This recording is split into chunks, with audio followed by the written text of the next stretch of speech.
नमस्कार दोस्तों, स्वागत आप सभी का। तो दोस्तों, अगर आप जवाहर नवोदय विद्यालय की तैयारी कर रहे हैं और जवाहर नवोदय विद्यालय में सिलेक्शन लेना चाहते हैं तो आपके लिए लेकर आ चुका हूं जवाहर नवोदय विद्यालय का एकदम असली पेपर। जी हाँ दोस्तों, 18 जनवरी 2025 को जवाहर नवोदय का पेपर आपका होने वाला है, वही पेपर आपके लिए लेकर आया हूँ। अगर आप जवाहर नवोदय विद्यालय में सिलेक्शन लेना चाहते हैं तो इस चैनल को सब्सक्राइब करके जरूर रखिएगा। जो भी विद्यार्थी इस चैनल को सब्सक्राइब करेगा उसका जवाहर नवोदय में सिलेक्शन दिलाने की गारंटी हम लेते हैं। तो चैनल को सब्सक्राइब जरूर कर लीजिए, वीडियो को लाइक कर लीजिए, फिर हम आपको जवाहर नवोदय विद्यालय का पूरा पेपर दिखा देते हैं। तो सबसे पहले हम वो क्वेश्चन देखेंगे जो आपको जल्दी याद हो जाते हैं, ठीक है। तो हिंदी के क्वेश्चन हम सबसे पहले देख रहे हैं, ठीक है। हाँ, तो जवाहर नवोदय विद्यालय में जो क्वेश्चन आने वाले हैं वो हिंदी के क्वेश्चन हम देखेंगे भाग 3 से। भाग 3 में कौन कौन से क्वेश्चन आएंगे उनको देखेंगे यहाँ से। और यहाँ पर देख पा रहे हैं, यहाँ पर लिखा हुआ है, 1 मिनट में इसको जूम कर देता हूँ, फिर हम इसका आंसर करते हैं, ठीक है। इसमें निर्देश दिया गया, सबसे पहले आपको निर्देश पढ़ना होता है। निर्देश में क्या दिया गया है, इस खंड में 4 अनुच्छेद है, प्रत्येक अनुच्छेद पर 5 प्रश्न है। प्रत्येक अनुच्छेद को सावधानी से पढ़े और उसके नीचे दिए गए प्रश्नों के उत्तर दें। प्रत्येक प्रश्न के लिए 4 संभावित उत्तर दिए गए हैं, जिनकी क्रम से A, B, C और D है। इनमें केवल एक सही उत्तर है। सही उत्तर को चुनें और उत्तर को दर्शाने के लिए OMR उत्तर पत्रिका में प्रश्न को संगत संख्या के सामने वर्त को काला करें। ये तो आप कर देंगे। हम सीधे क्वेश्चन की ओर चलते हैं। तो क्वेश्चन हमारे पास में पहला अनुच्छेद दिया गया है, इसको हम पढ़ेंगे, ठीक है। कौन सा दिया गया है, पहला अनुच्छेद हमारे पास में ये रहा और दूसरा अनुच्छेद हमारे पास में ये रहा। तो हम पहले अनुच्छेद को पढ़ते हैं और फिर सभी का आंसर करते हैं। देखो पहला अनुच्छेद हमारे पास में, इसको मैं जूम कर देता हूं ताकि आपको अच्छे से दिखे, ठीक है। इस प्रकार से आपका गद्यांश आपका जवाहर नवोदय विद्यालय में आएगा। यहाँ पर देख पा रहे हैं, यह रविवार का दिन था। हरीश पार्क में अपने मित्रों के साथ खेल रहा था। निकट में एक तालाब था। हरीश तैरना चाहता था, वह छपाक के साथ तालाब में कूद गया। देखो, सबसे पहले आपको इसको पढ़ना है, फिर आपको आंसर करने हैं। देखो, तालाब के दूसरे छोर पर पानी में कुछ बतखें थी। हरीश डंडे पानी, 1 मिनट, यहाँ ठंडे पानी और हल्की धूप का आनंद लेते हुए तैरा। अचानक उसने जोर की आवाज सुनी और पानी छितर हो गया। उसने चारों तरफ देखा कि कहीं किसी ने तालाब में गोता तो नहीं लगाया। उसे कोई दिखाई नहीं दिया, ठीक है। तो सबसे पहले हमने इसको पढ़ लिया, उसके बाद में हम क्वेश्चनों की ओर देखते हैं। देखो, पहला क्वेश्चन हमारे पास में दिया गया है, हरीश पार्क में अपने खालिस्तान के साथ खेल रहा था। तो किसके साथ खेल रहा था, अपने मित्रों के साथ खेल रहा था। ये हम कैसे देखेंगे, इस पैसेज में हम देख लेते हैं। देखो, ये रहा, देखो, हरीश पार्क में अपने मित्रों के साथ खेल रहा था, तो मित्रों इसका खालिस्तान में आ जाएगा। तो बिल्कुल हमने इसका आंसर कर लिया है। क्वेश्चन नंबर अगले की ओर चलते हैं, जो 62वां क्वेश्चन हमारे पास में दिया गया है। 1 मिनट, हरीश खालिस्तान तालाब में कूदा। तो हरीश तैरने के लिए तालाब में कूदा, तो तैरने के लिए इसमें बिल्कुल सही उत्तर होगा। चलिए अब 63 नंबर क्वेश्चन देख लेते हैं। यहाँ पर 63 नंबर दिया गया है, मौसम खालिस्तान था। तो मौसम कैसा था, मौसम बहुत ठंडा था। चलिए नेक्स्ट क्वेश्चन की ओर चलते हैं।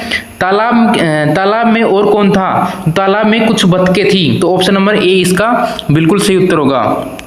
चलिए बढ़ जाते हैं अगले क्वेश्चन की ओर। 65 नंबर क्वेश्चन दिया गया है हमारे पास में, गोता लगाना शब्द का वैसा ही अर्थ है जैसा खालिस्तान का है। तो इसका आएगा कूदना। कूदना इसके खालिस्तान में हो जाएगा। तो चलिए अब नेक्स्ट गद्यांश की ओर देख लेते हैं, जो हमारा जवाहर नवोदय विद्यालय में दूसरा गद्यांश कौन सा आएगा। तो दूसरा गद्यांश हमारा जवाहर नवोदय विद्यालय में ऐसा आने वाला है। इसको पहले हम पढ़ेंगे, फिर इसका हम ये जो क्वेश्चन दिए गए हैं इनका आंसर करेंगे। तो सबसे पहले हम गद्यांश को पढ़ लेते हैं ध्यान से। यहाँ से देखो, यहाँ से आपको पढ़ना है, सांप रेंगने वाले कहे जाने वाले प्राणियों की श्रेणी में आते हैं। इस समूह में मगरमच्छ, छिपकलियां और कछुओं को भी शामिल किया जाता है। सांप वनों, मरुस्थलों और झीलों आदि सभी जगह पाए जाते हैं। वे साल भर में बर्फ से ढके हुए रहने वाले स्थानों में जीवित नहीं रह सकते हैं। सांपों की दृष्टि बहुत कमजोर होती है। क्षति से बचने और भोजन पाने के लिए वे अन्य इंद्रियों का उपयोग करते हैं। कुछ सांप अपनी नाक से, आगे इसको पढ़ते हैं, सूंघते हैं और अधिकतर वे जीभ से सूंघते हैं। सांप का शरीर कोशिकाओं की परतों से बनी सल्कों से ढका होता है। वर्ष में कई बार सांप अपनी मृत चमड़ी की भारी परत छोड़ देता है। उसके नीचे कोशिकाएं तुरंत भारी परत का निर्माण कर देती है, जो सांप को सुरक्षा करती है। चलिए अब क्वेश्चनों की ओर चलते हैं। यहाँ पर दिए गए हैं, सांपों को खालिस्तान कहा जाता है। तो सांपों को रेंगने वाला जीव कहा जाता है, ठीक है। तो ऑप्शन नंबर सी बिल्कुल सही। क्वेश्चन नंबर 67 देखिए, सांप कहाँ जीवित नहीं रह सकते। तो सांप बर्फ में जमे स्थानों पर जीवित नहीं रह सकते हैं। चलिए अगला क्वेश्चन देखिए, क्वेश्चन नंबर 68 दिया गया है, सांपों का जो दृष्टि होती है वो कमजोर होती है। तो सांपों की क्या होती है, दृष्टि जो कमजोर होती है, तो इसमें दृष्टि हम कर देंगे।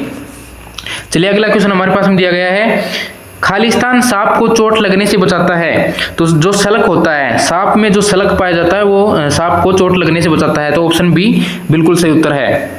क्वेश्चन नंबर 70 देख पा रहे हैं, जीवित रहना शब्द का अभिप्राय है। तो जीवित रहना का मतलब होता है जीना, ठीक है, तो जीना इसका बिल्कुल सही हो जाएगा। तो मैंने कितने कम से कम 10 से 15 क्वेश्चन आपको बता दिए हैं जवाहर नवोदय विद्यालय में जो आने वाले हैं, तो इन क्वेश्चनों को अच्छे से रट लेना। चलिए अब नेक्स्ट अनुच्छेद देखते हैं, उनमें भी हम आपको मोस्ट इंपोर्टेंट क्वेश्चन बता रहे हैं, ठीक है, जो कि आपके जवाहर नवोदय विद्यालय में पक्का आएंगे, ठीक है। यहाँ पर देखिए, यहाँ पर अगला अनुच्छेद आपका जवाहर नवोदय में जो आएगा वो आएगा दूध सबसे अच्छा भोजन है, इसमें पानी, चीनी, चर्बी, वसा, विटामिन और प्रोटीन होते हैं। लोग भिन्न भिन्न पशुओं के दूध पीते हैं। इंग्लैंड और अनेक ठंडे देशों में गाय होती है। अरब और मध्य एशिया जैसे गर्म शुष्क स्थानों में ऊंट होते हैं। भारत में गाय और भैंस दोनों होती है, उनके स्थानों पर बकरियां होती है। यदि लोग गाय और अन्य पशु रखते हैं तो उनको बहुत दूध मिलता है। दूध से मक्खन जैसी चीज बना सकते हैं। यह जरूरी है कि दूध का हम उपयोग करते हैं वह शुद्ध, विषाणु और आगे हमारे पास में दिया गया है मुक्त होना चाहिए। अशुद्ध दूध से मानव शरीर में लाभ की बजाय हानि होती है, ठीक है। तो अशुद्ध दूध होता है, जो मिलावट का दूध होता है, वो हमें नहीं पीना चाहिए, ठीक है। हाँ, चलिए यहाँ पर देखिए, लोग खालिस्तान पशुओं का दूध पीते हैं। लोग भिन्न भिन्न पशुओं का दूध पीते हैं। कोई बकरी का पीता है, कोई गाय का पीता है, कोई भेड़ का पीता है, कोई किसी का पीता है। आप किस पशु का दूध पीते हैं कमेंट करके जरूर बताएं। आप गाय का दूध पीते हैं या भेड़ का पीते हैं या बकरी का पीते हैं, जल्दी बताएं।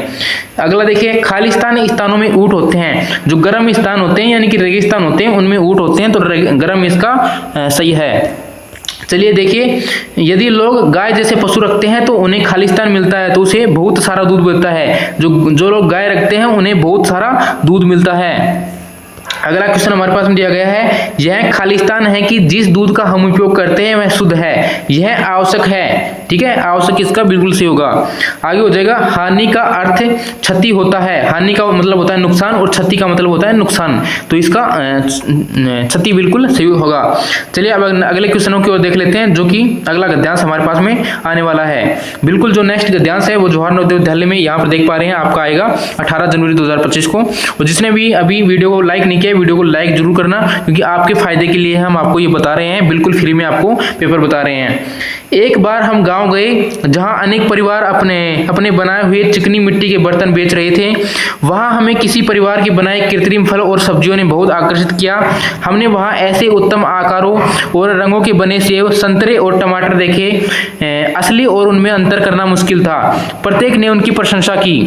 तो चलिए 76 क्वेश्चन को हम कर लेते हैं। यहाँ पर 76 क्वेश्चन दिया गया है, कुछ परिवारों ने चिकनी मिट्टी के बनाए। तो चिकनी मिट्टी के क्या बनाए भाई? चिकनी मिट्टी के फल और सब्जियां बनाई। तो फल और सब्जियां इसका बिल्कुल सही होगा। चलिए आप देख लेते हैं नेक्स्ट क्वेश्चन की ओर। अगला क्वेश्चन हमारे पास में दिया गया है, हम मुश्किल से ही खालिस्तान फलों और असली में अंतर कर सके। तो इसका क्या आएगा? इसका आएगा हमारे पास में कृत्रिम, जो मतलब कि मानव। कृत्रिम क्या होता है? जो मानव निर्मित होता है। और प्राकृतिक क्या होता है? जो प्रकृति जैसे फूल पेड़ पौधे से मिलता है वो प्राकृतिक होता है। और कृत्रिम होता है जो मानव बनाता है, हम मनुष्य बनाते हैं, उसे कृत्रिम कहते हैं। तो इसमें अगर देखें हम कृत्रिम, ठीक है। हाँ, चलिए जो 78वां क्वेश्चन है, ऐसे सत शब्द है। तो ऐसे क्या हो जाएगा? विशेषण। विशेषण इस खालिस्तान में आ जाएगा। इस खालिस्तान में हम क्या कर देंगे? विशेषण इस खालिस्तान में कर देंगे। चलिए अगले क्वेश्चन की ओर बढ़ते हैं। खालिस्तान भेद का समानार्थी है। समानार्थी है। भेद का समानार्थी क्या हो जाएगा? भेद का समानार्थी हो जाएगा आपका अंतर। समानार्थी क्या होता है? जो समान शब्द होते हैं। तो भेद का होता है अंतर। चलिए अब नेक्स्ट क्वेश्चन देख लेते हैं, लास्ट एंड फाइनल। प्रत्येक का वही अर्थ है जो का है। तो देखिए प्रत्येक का क्या अर्थ है? प्रत्येक का होता है जो हर एक वस्तु, जैसे कि एक वस्तु वही वस्तु, तो हर एक हो जाएगा उसका, ठीक है। हर एक इसका बिल्कुल सही उत्तर होगा। तो उम्मीद करता हूं आपको वीडियो अच्छी लगी होगी। वीडियो अच्छी लगी तो आप वीडियो को अपने दोस्तों में शेयर कीजिए, ताकि उनका भी जवाहर नवोदय विद्यालय में सिलेक्शन हो सके। तो आपके जो मैंने 20 क्वेश्चन करवा दिए हैं, 20 के 20 आप ठोक कराओगे। इनको अच्छे से रट लेना है आपको। धन्यवाद आप सभी का।